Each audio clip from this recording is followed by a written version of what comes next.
Aren't they amazing? Yeah.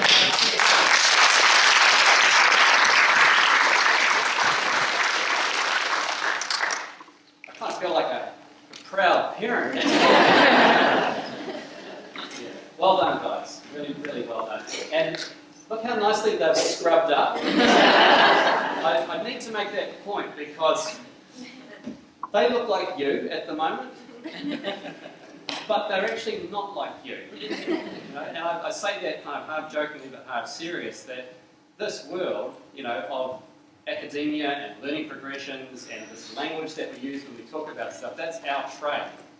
That's how I started thinking about it. It's not their trade, at least it hasn't been their trade, but now they have kind of become apprenticed into that, and they're literacy and numeracy practitioners. So that in itself is quite an amazing achievement. So I want to acknowledge that. I also want to acknowledge a couple of people and also the TEC.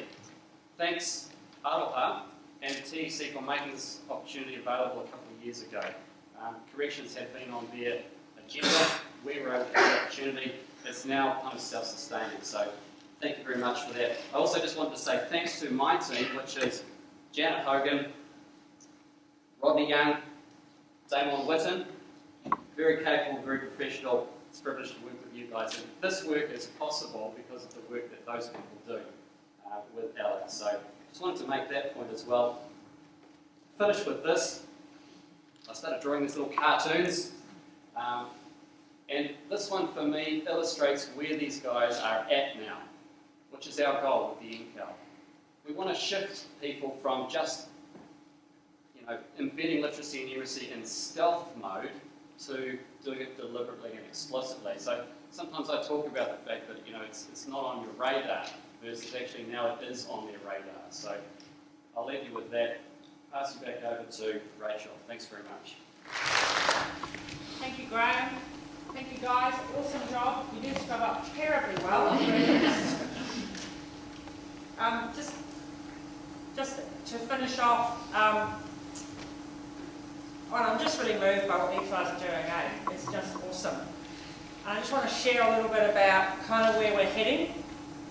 So this year we opened up our CALT cohorts to staff who are not involved with vocational or trade training. And so we've had our first senior corrections officers from Northland, and we've had our first community work supervisors and probation officers and education tutors in this latest course that just finished earlier this month. And this is the year of the experiment. We're experimenting. What would it be like to have other staff who are on the front line, but their role is not directly involved with formal training, if you like, apart from the education tutors, of course. But I know I thought that these staff would enjoy the opportunity, but they might kind of take a back seat for the instructors to continue to lead from the front. And boy, was I wrong. First day up, the senior corrections officers are going, whatever you guys are doing on the outside of the wire, we want to be doing on the inside of the wire. How can we support the embedded literacy and numeracy happening in horticulture in the other 12 hours that we spend with those same offenders? And that's kind of been the tone of this cohort going forward. It's been really inspiring. But just to close, I just want to share a really neat story that came through the other day from one of our probation officers who has just the new NCALNE graduate. And he told me about this. I said, you've got to send that through on email because it's such a great story.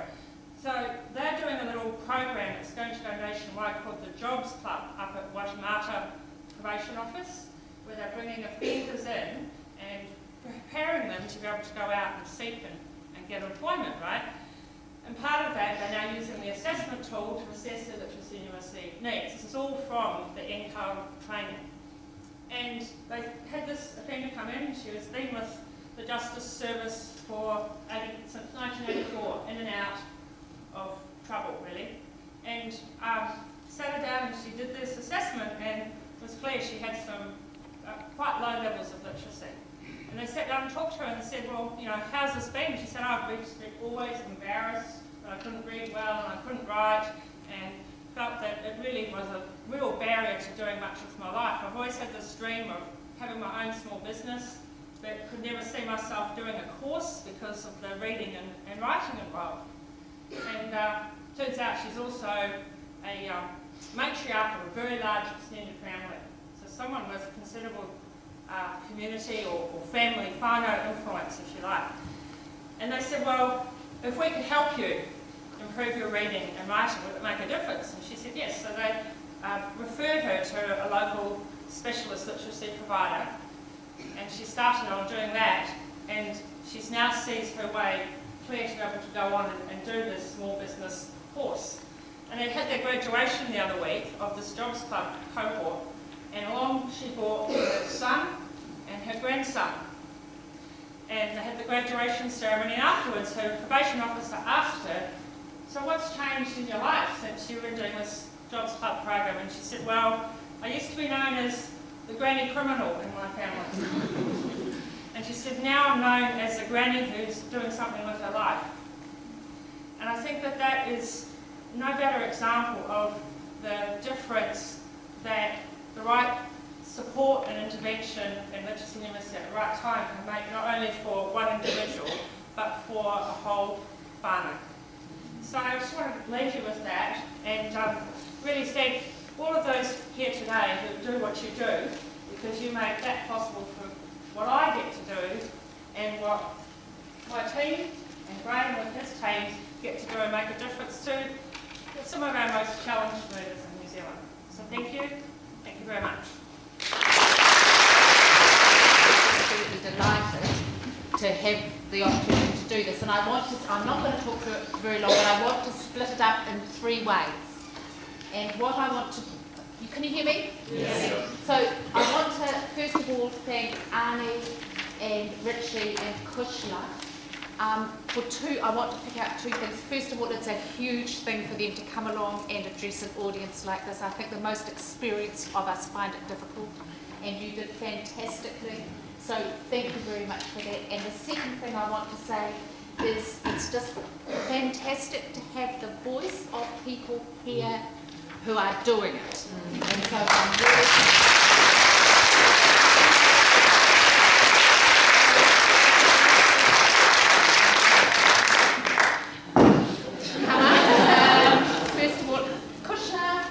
Thank you very much. Fantastic.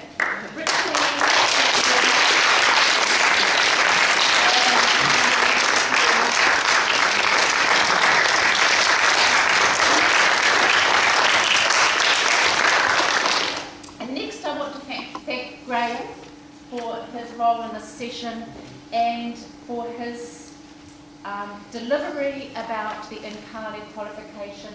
He has endless passion for it, and he has endless professionalism, and I am just amazed at how he constantly is working to make it better. And I think that's an absolute credit to you, Graeme. You do it fantastically. So thank you very much.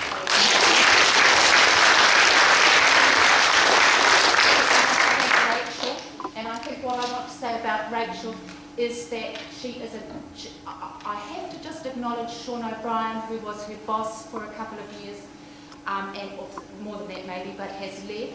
But it is absolutely inspirational how 2 and now 1 person can have such significant impact on an organisation.